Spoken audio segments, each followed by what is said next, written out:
Oi, pessoal, que vai falar nessa aula sobre as bases da variabilidade genética. Então, quando a gente fala em variabilidade genética, a gente logo pensa na questão da biodiversidade, né? E na diversidade de formas que a gente encontra, né? Quando vê uma mata, por exemplo, como essa aqui, que é uma foto aérea da Mata Atlântica. Aqui mostrando uma árvore, né? Na base, a origem da vida.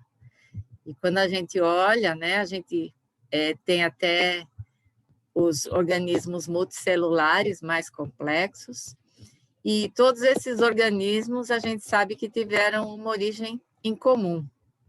Então, como é que apareceu essa variação, que nesse caso que nós estamos vendo aqui é uma variação morfológica, né?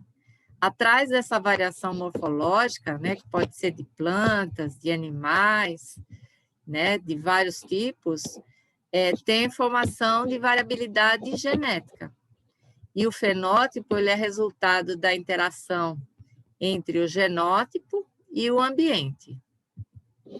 Então, aqui mostrando numa escala já de vários tipos de organismos, né? Então, nós temos os diferentes genótipos, a influência do ambiente e os diferentes fenótipos.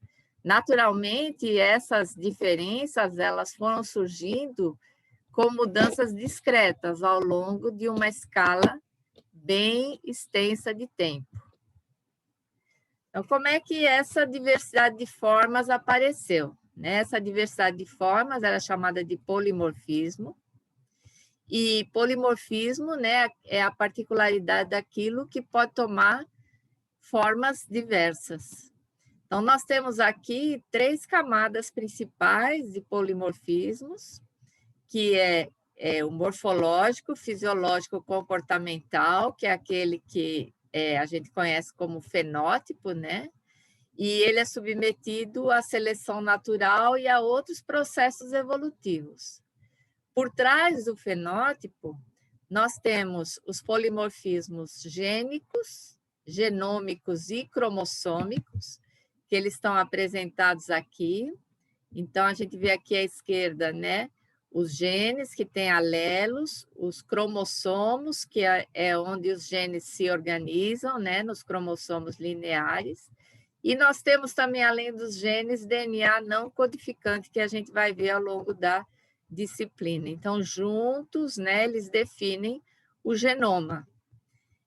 Bioquímico, que envolve as esferas proteicas, metabólicas, etc., inclusive com aspectos epigenéticos, né, que influenciam o genoma também. Essas 2 camadas interagem muito, né? E essa camada também tem interação com o genótipo e com o fenótipo e com o ambiente, né? É nessa camada aqui que a gente tem também a modulação da expressão gênica. Mas essa camada, que a gente chama de composição e arquitetura do genoma, é onde está a base da variabilidade genética. Então, o que é variabilidade genética? Então, é um conjunto de variações que resultam de processos, como recombinação genética e mutações, entre outros. Elas ocorrem devido a processos naturais do próprio organismo ou a fatores externos, né, ambientais. E para que uma variação tenha importância evolutiva, ela precisa ser hereditária. Ou seja, ela tem que se acumular em grupos de indivíduos, precisando, ao longo do tempo, se fixar na população. Por exemplo, se eu tenho um único indivíduo com uma mutação que não tem importância populacional, se eu avaliar a população e essa mutação aparece só naquele indivíduo, então ela não é considerada um mecanismo por trás da variabilidade genética. Então, quais são as fontes de variabilidade genética? É isso que a gente vai ver na aula de hoje. Então, nós temos a meiose, onde, como fontes de variabilidade, a gente tem a recombinação e a segregação aleatória. a mutação, que envolve DNA, cromossomos e genomas, e a transferência horizontal de genes, que a gente não vai ver na aula de hoje, mas eu só estou comentando que ela colabora também. A gente vai ver essa parte na aula sobre genomas, tá? A meiose é uma fonte de variabilidade programada, ou seja, ela já é intrínseca do nosso sistema, né? No caso dos eucariotos. Então, ela já está programada para que, quando nós formos produzir nossos gametas, né? Ou uma planta, ou um animal, um fungo, para que ocorra, né? Ocorram os eventos da meiose que geram variabilidade. A mutação e a transferência horizontal de genes já são processos que ocorrem ao acaso. No caso da meiose, né, são 3 os fatores da reprodução sexuada que geram variabilidade genética. Um deles são os cruzamentos ao acaso. Nesse caso, eles não dependem da meiose, né? Então, isso tem fatores populacionais, né? Por exemplo, uma população onde esses cruzamentos não ocorram ao acaso, ela vai ter vieses, mudanças, né, na distribuição da variabilidade genética, então é importante esse fator, embora ele não dependa da meiose. O crossing over, também chamado de recombinação, que ocorre na meiose 1, na prófase 1, né? Naquele momento em que os 2 cromossomos homólogos, eles pareiam, eles formam sinapse e eles trocam partes, né? Chamado de crossing over. E qual é o terceiro? É interessante porque esse terceiro fator ele é bem menos conhecido. Embora todo mundo, quando chega na universidade, conhece muito sobre mitose e meiose, já desde o ensino médio, acontece que muita gente não sabe, né, qual é o terceiro, que no caso é a segregação independente dos cromossomos homólogos. Como é que é isso? Nós não temos um cromossomo que vem do pai e um que vem da mãe. Por exemplo, em humanos, a gente tem 23 cromossomos. Em todos os casos, veio um do pai e um da mãe. Na divisão, ocorre uma divisão aleatória. Por exemplo, para esse lado vem um do pai, para esse da mãe, do 1. O cromossomo 2 pode ser o contrário. O 3 pode ser igual, pode ser o contrário. Então, isso até o par sexual. Então, essa segregação aleatória meio que embaralha os cromossomos. Por conta disso, tem inclusive organismos que não têm crossing over na meiose. Mas só o fato de haver essa segregação aleatória é um fator que embaralha os cromossomos. Então, quanto maior o número de cromossomos, maior a variabilidade que vai haver nessa segregação independente ou aleatória.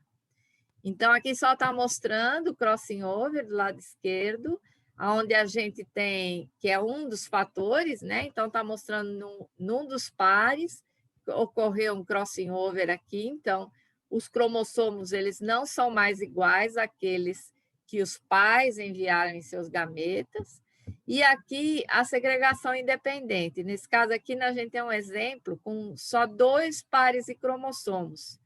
No nosso caso, nós temos 23, né? Tem espécies que têm mais de 1000, por exemplo. Então, aqui está mostrando, né, que mesmo só com 2, eles marcaram cada cromossomo de uma cor, a gente consegue ver que você consegue ter 8 diferentes combinações entre essas cromátides aqui. Então, essa segregação independente, ela é um fator gerador de variabilidade bem importante. Isso é calculado como? Né? Para você calcular qual a variabilidade que é gerada pela segregação independente, no caso, por exemplo, de humanos, nós temos 23 cromossomos, você coloca 2 à potência 23, então a gente tem mais de 8 milhões de combinações entre os cromossomos dos nossos pais. Em inglês, esse processo ele é chamado de random segregation, ou independent assortment. Então, as mutações, que é uma das coisas que a gente vai ver nessa aula, né, que estão por trás, né, depois da meiose, que é o processo, digamos assim, geneticamente programado, as mutações, por sua vez, elas se classificam em diferentes tipos. Então, elas podem ser mutações no DNA, que em muitos livros eles chamam isso de mutações gênicas, mas o DNA, a gente vai ver também ao longo dessa aula, ele inclui, além dos genes, várias outras sequências não gênicas. Então, essas mutações também são chamadas, às vezes, de mutações de ponto. Elas incluem substituição, deleção e inserção. A deleção e inserção, no seu conjunto, é chamado em inglês de indels. Por que eu sempre falo os termos em inglês? Porque quando vocês forem ler um artigo, é importante que vocês tenham esse conhecimento. As mutações cromossômicas, elas envolvem fragmentos maiores. E elas, em geral, são perceptíveis quando você analisa os cromossomos de uma espécie. Então, elas podem ser estruturais, envolvendo duplicação, deleção, inversão e translocação, ou numéricas, né? Aneuploidia, disploidia, agmatoploidia e poliploidia. Além disso, nós temos mudanças que provocam alterações no tamanho do genoma de um indivíduo, né, ou de uma população, e nesse caso, essas mudanças, elas também podem estar associadas tanto com as mutações no DNA quanto com as cromossômicas. A poliploidia, eu não vou falar profundamente sobre ela na aula de hoje. Por quê? Porque ela vai ser bastante abordada na aula de genômica evolutiva. A poliploidia, ela é chamada em inglês também de WGS, que significa Whole Genome Duplication. Isso é um dos eventos evolutivos mais importantes de eucariotos. Então, quando a gente pensa nesses dois tipos de mutação, né, as mutações de DNA, elas envolvem erros na replicação do DNA, em geral provocados pela DNA polimerase, erros na meiose 1 e na meiose 2. Na meiose 1, em geral, são erros associados com o pareamento dos cromossomos, e na meiose 2, são erros associados com na segregação ou com perdas de partes dos cromossomos. Há também um processo bastante conhecido que é chamado de amplificação de DNA, onde, por mecanismos errôneos, alguma região ela pode ser replicada localmente. Então, essa amplificação do DNA, ela tem uma importância também evolutiva. E nesse processo de mutações pequenas, pontuais no DNA, o processo de ROS, o processo oxidativo, né? ROS significa Reactive Oxygen Species, que significa processos de oxidação da célula, né? Eles têm um papel também. Já as cromossômicas, né, como principais fatores que provocam, nós temos erros na meiose, primeiro na primeira meiose, onde ocorre o pareamento e a recombinação. Na meiose 2, também erros na segregação. Pode ocorrer também um erro depois que ocorre a meiose 1 a 2, em geral, o produto da meiose, chamado de meiócito, ele passa por algumas mitoses antes de gerar o gameta, que vai ser um processo de diferenciação para que o gameta esteja pronto para adquirir a sua funcionalidade. Nessas mitoses pós-meióticas, qualquer erro que gere um gameta mutado, ele também vai ser um tipo de mutação cromossômica.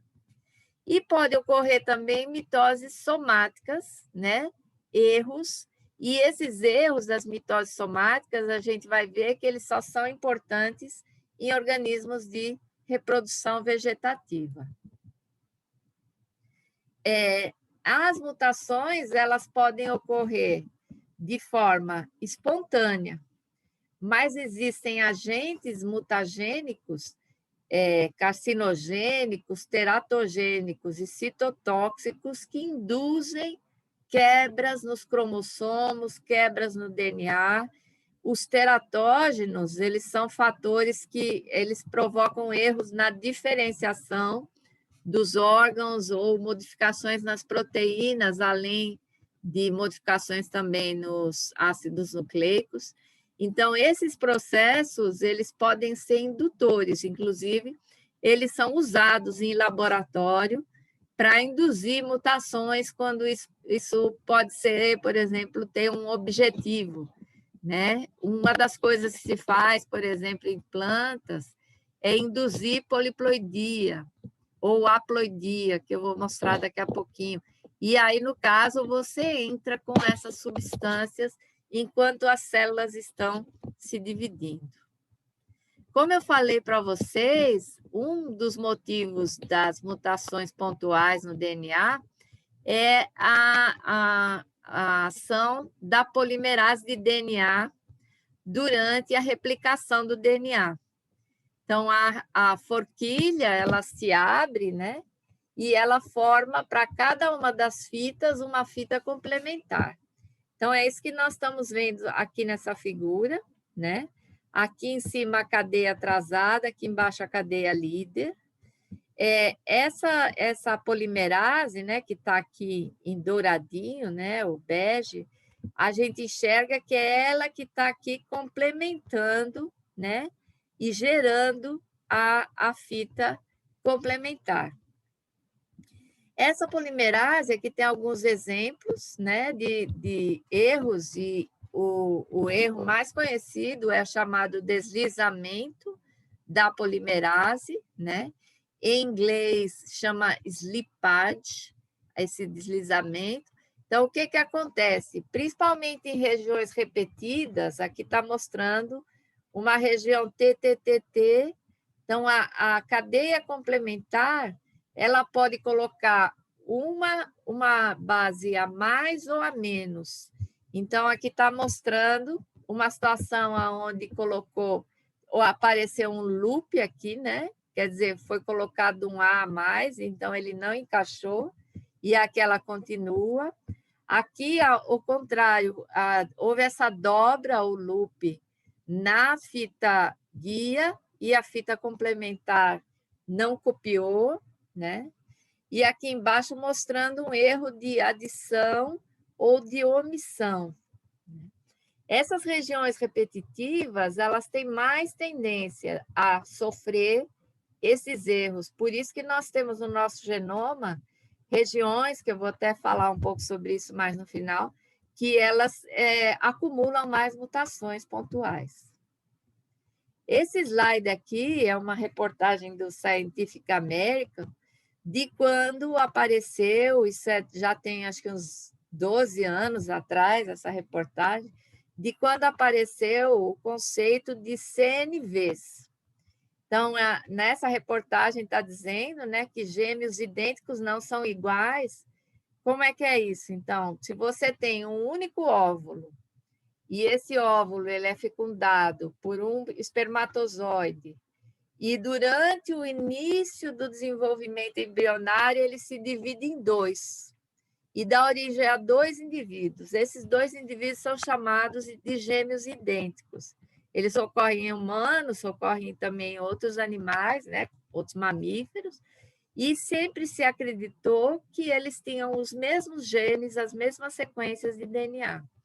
Aqui o que está mostrando no caso dessa alteração aqui, chamada de SNP, se chama isso de SNP. Ninguém fala SNP, tá? Os SNPs, eles são polimorfismos onde tem uma mutação única num ponto específico, né? esses SNPs são alguns dos erros que são encontrados entre gêmeos idênticos. Isso por causa daquele erro da polimerase. Mas tem um outro, que são esses CNVs, que chamam de Copy Number Variant. Nesse caso aí, o que é que acontece? Regiões com genes que têm cópias daquele gene, né?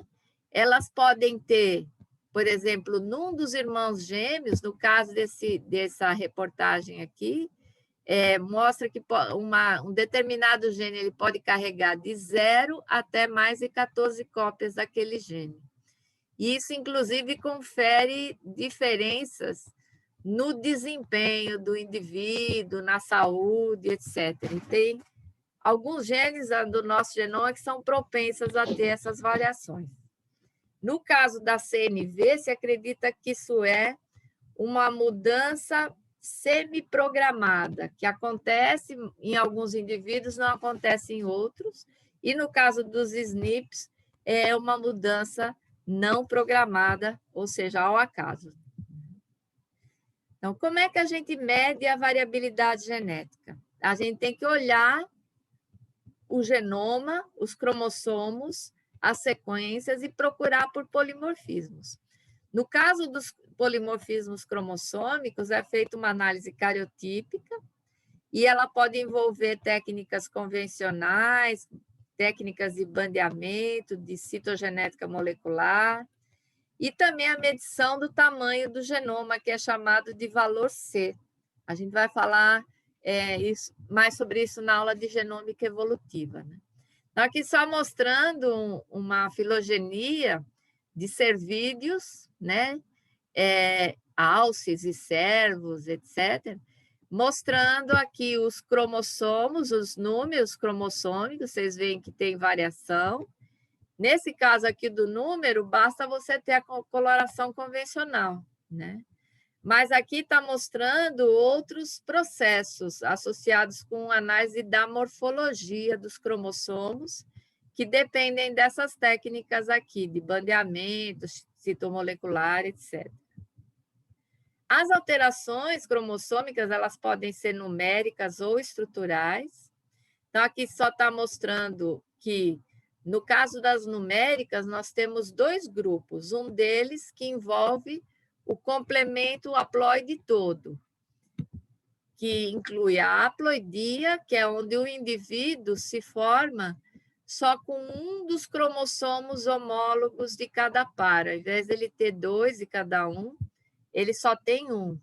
Nem todos os indivíduos eles são viáveis, mas, por exemplo, em plantas, em vermes, a gente vê essa situação também em insetos. A poliploidia, que, como eu falei, a gente vai falar mais sobre ela na outra aula, mas, nesse caso, o que é que acontece? Ocorrem múltiplos do número haploide. Então, você tem aqui o diploide normal e aqui um indivíduo que tem 4 vezes o número haploide, ele é um tetraploide. A aneuploidia é considerado um evento que, em mamíferos, ele não tem importância evolutiva. Por quê? Porque ele está associado com síndromes, com o aparecimento de fenótipos que eles são tão desvantajosos que os indivíduos ou eles nem chegam a nascer ou eles sobrevivem, mas não se reproduzem.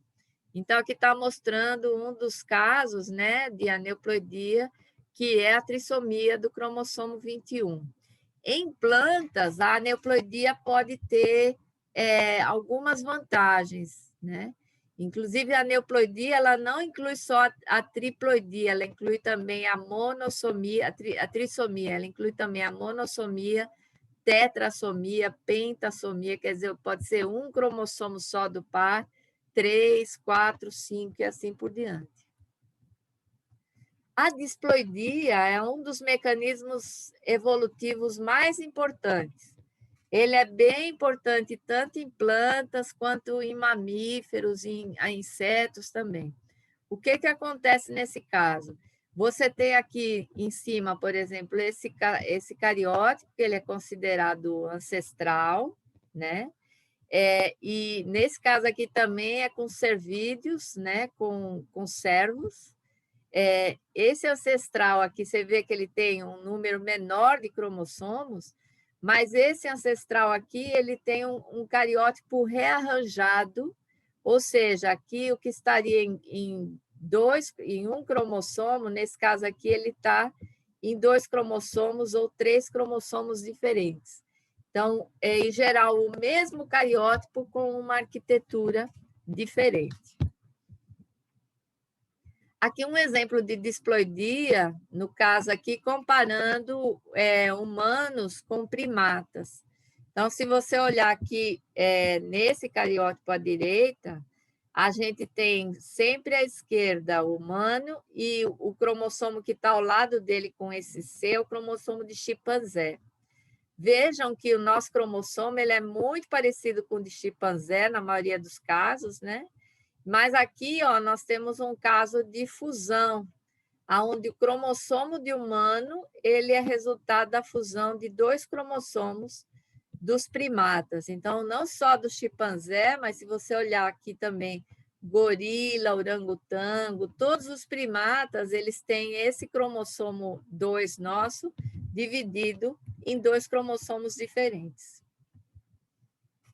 O outro tipo de alteração numérica é a gametoploidia. Esse evento, ele é um evento especial, ele ocorre principalmente em plantas e insetos que têm cromossomos holocêntricos. O que é um cromossomo holocêntrico? Ao contrário de um cromossomo que tem um centrômero só, naquela região da constrição, os holocêntricos têm cinetócoro ao longo do braço cromossômico todo, como está mostrando aqui nessa foto microscopia. Então, enquanto os cromossomos normais que têm centrômeros localizados, eles migram assim, né, em V, ou nessa forma, ou nessa, os holocêntricos eles migram sempre em paralelo. Essa questão faz com que, se o cromossomo se quebra em qualquer lugar, no caso de um cromossomo que ele tem um centrômero aqui no meio, se ele quebrar essa pontinha aqui, essa ponta não vai segregar na anáfase, ela vai ficar lá solta e ela é perdida. No caso holocêntrico, não. Então, aqui está mostrando em cima um exemplo de rincóspora, que é uma monocotiledônia, é aquela famosa tiririca, aquela planta que gruda na meia da gente, a semente dela, quando a gente vai andar no mato. E mostrando aqui esses 2 cariótipos aqui, eles têm o mesmo tamanho, o genoma, mas eles são organizados de uma forma diferente. Então, aqui tem cromossomos, poucos cromossomos e grandes, e aqui são fragmentos desses cromossomos aqui que compõem o cariótipo dessa outra espécie. Então, elas evoluem por fissão e fusão, quer dizer, quebra e rejunte de cromossomos devido ao holocentrismo. E os cromossomos B são outro tipo de alteração. Essa alteração em mamíferos ela está muito associada com tumores, com câncer, né? Em geral com fatores deletérios. Mas cromossomos B eles também são muito conhecidos, inclusive tem até congressos periódicos a respeito disso, porque eles são cromossomos que são fora dos nossos cromossomos normais, que são chamados de cromossomos A.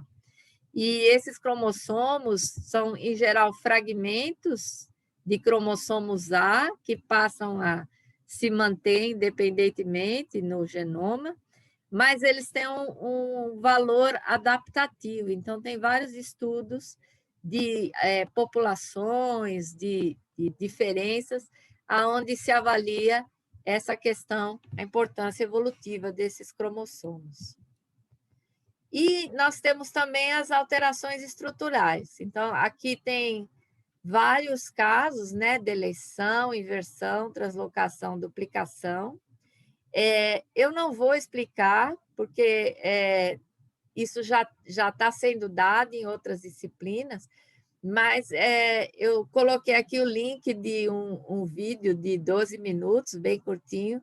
Para quem ainda não se recorda, pode assistir. O hiperlink vai junto com o PDF.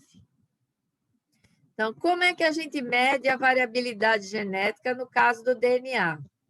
No caso do DNA, você não consegue visualizar em microscópio essas alterações, como no caso dos cromossomos. Então, nesse caso, você tem que trabalhar com o que a gente chama de marcadores moleculares, ou você pode até sequenciar o genoma todo, né? Que hoje em dia está um pouco menos, digamos, difícil de fazer, é mais factível, mas ainda é caro. Então, o que se faz? Normalmente, você escolhe fragmentos que você quer comparar os indivíduos com base naquelas regiões do genoma, e você amplifica a região por PCR e avalia os polimorfismos. Os polimorfismos podem ser de tamanho ou de sequência. Então, no caso dos polimorfismos de tamanho, a avaliação é feita depois que você obtém, né, os fragmentos, pode ser por PCR, pode ser por uso de enzimas de restrição, embora isso hoje em dia caiu um pouco em desuso. Você depois corre um gel, como mostrado esse aqui, do lado direito. Aqui, esse S é o standard, quer dizer, o padrão de tamanho, de peso molecular. E aqui você tem duas espécies, A e B, e você enxerga aqui essas duas bandas, que elas são monomórficas, mas você tem aqui uma banda que só aparece em B, né, que é polimórfica. Às vezes, você tem padrões de bandas que são mais complexos, como esse gene aqui, que é um gel vertical de poliacrilamida. Nós fazemos muito isso no nosso laboratório, aqui na UFPE, mas você também pode fazer usando sequenciadores e com sistema capilar. Então, você carrega no sequenciador, né, até 96 amostras para uma placa, né, dependendo do sequenciador, inclusive mais, e você corre no sequenciador e ele te gera uma planilha de polimorfismos que você pode usar nas suas análises. Os polimorfismos de sequência, né? Para isso você pode, por exemplo, fazer uma PCR e mandar o fragmento que você gerou.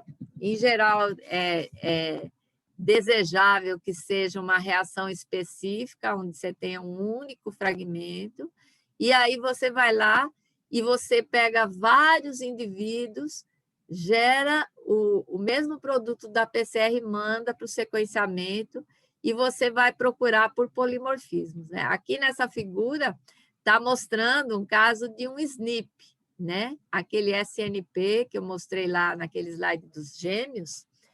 É importante que, para ser um SNP, ele tem que ter importância populacional, ou seja, ele tem que estar presente em pelo menos 1% da população. Se for uma variação que só tem em um indivíduo, né, entre milhares da população, ela não é um SNP, ela é uma mutação de ponto. A célula, ela tem, além do genoma nuclear, também o genoma extranuclear. No caso de humanos, mamíferos, animais, nós temos o genoma nuclear e o genoma mitocondrial. Por isso se diz que nós temos 2 genomas em cada célula, sendo que cada célula tem um núcleo, mas ela tem várias mitocôndrias, né? Então, o genoma mitocondrial, ele teve origem, né, pela teoria endossimbiótica, que eu não vou explicar aqui, mas eu acho que todo mundo já ouviu falar dela, aonde se acredita que nos primórdios da evolução, né, bactérias que eram as ancestrais das mitocôndrias invadiram as células e passaram a conviver dentro da célula eucariótica, e com isso elas têm um papel importante no fornecimento de energia, né, da célula. Nas plantas, nós temos 3 genomas: o nuclear, as mitocôndrias e também os plastos, né? Que no caso das plantas verdes são os cloroplastos. Então, da mesma forma que as mitocôndrias, uma célula vegetal, por exemplo, de folha, ela tem centenas de cloroplastos. Então, uma parte bem significativa do genoma das plantas envolve esses cloroplastos.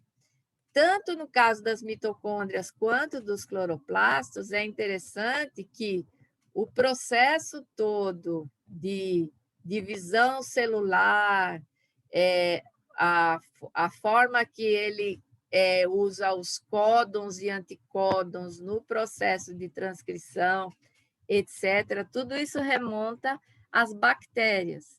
Inclusive, uma questão bastante importante é que as mitocôndrias e cloroplastos, quando o DNA sofre um dano e se quebra, ele não tem mecanismos de reparo, enquanto o nosso DNA nuclear, ele tem mecanismos de reparo. Então, fechando essa primeira parte, né, da aula de variabilidade, vou fazer uma retrospectiva. Então, o que é que nós temos? A variabilidade morfológica, ela resulta da interação do genótipo com o meio ambiente. Quer dizer, o genótipo ele é importante, mas ele não define tudo. O meio ambiente também é importante. Variabilidade genética é definida por variações nos genes, nos cromossomos e genomas, mas ela só é considerada uma variabilidade genética se ela for herdável, né? Então, dessa forma, ela contribui para a variabilidade genética daquela espécie. A variabilidade genética, reforçando agora, ela deve ter significância populacional e ela compreende, em geral, mudanças discretas que ocorrem ao longo do tempo. A gente vai ver mais tarde nessa disciplina que tem algumas mudanças não discretas, que são chamadas de eventos macroevolutivos, tá? Mas a maioria delas envolve essas mudanças que ocorrem aos poucos, pequenas mudanças. A variabilidade genética ela pode ser programada, por exemplo, no caso de eucariotos, né, através da meiose, ou ao acaso, por mutações ou transferência horizontal de genes. Todas elas, né, as programadas e as não programadas, elas serão submetidas aos mecanismos evolutivos, como, por exemplo, né, seleção natural, deriva, etc. Além da recombinação, a segregação aleatória dos homólogos gera diversidade na meiose. Isso é bem interessante, né? Inclusive, tem vários estudos tentando associar essa questão, né, dessa random segregation com algumas questões onde algumas espécies não têm crossing over na meiose, ou onde o crossing over ocorre só em um dos dois sexos, só na fêmea ou só no macho, né? Ou em nenhum dos dois. Então, isso é bastante interessante, esse é um fator que a gente não vai ter tempo de aprofundar, mas eu acho legal que vocês saibam. As mutações podem ocorrer em pequenos trechos de DNA, mutações de ponto, mas também elas podem levar em conta trechos longos de milhões de pares de base nos cromossomos. E a posição relativa de um fragmento desses grande dentro de um cromossomo ou dentro do genoma, a gente vai ver mais até o final da disciplina como ela vai poder ser importante. Então, isso também são fatores que eles podem ser, inclusive, mudanças menos discretas também, que fazem com que, por exemplo, duas espécies elas possam gerar indivíduos muito diferentes e ter um impacto evolutivo maior. A região mutada ela pode envolver o genoma nuclear ou extranuclear, No caso de animais, as mitocôndrias, no caso das plantas, as mitocôndrias e os cloroplastos. E eu queria deixar um ponto para discussão. Será que mutações no genoma nuclear e no genoma extranuclear, elas evoluem igualmente? Então, com isso, eu agradeço e a gente conversa a respeito dessa aula depois. Um abraço, até logo.